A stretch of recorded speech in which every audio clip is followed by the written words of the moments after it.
ఈ రోజే డౌన్లోడ్ చేయండి. మీ ఫేవరెట్ షోస్ చూడండి. ఈ రోజు నీ వలన మా ఊరి పెద్ద మనిషి పంచాయతీలో నుంచోవలసి వచ్చింది. మా ఊరి ఆడపడుచుకు నువ్వు తీరని అన్యాయం చేశావు. నా వల్ల మా వాళ్ళ వల్ల తప్పు జరిగిన మాట వాస్తవం. వీడికి ఎంత ధైర్యం!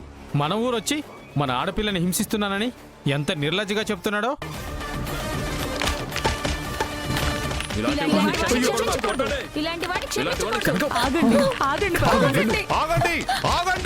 ఆగండి.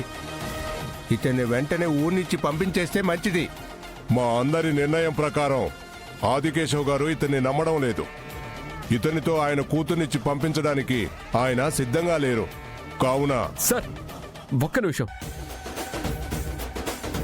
నాకు 3 రోజులు టైం ఇవ్వండి. నేనిక్కడే ఉండి మావయ్య ముందు నా ప్రేమని, నా నిజాయితీని నిరూపించుకొని ఆయన అనుమతితో నా భార్యను తీసుకొని వెళ్తాను. అతనికి సమయం ఇవ్వడానికి వీల్లేదు.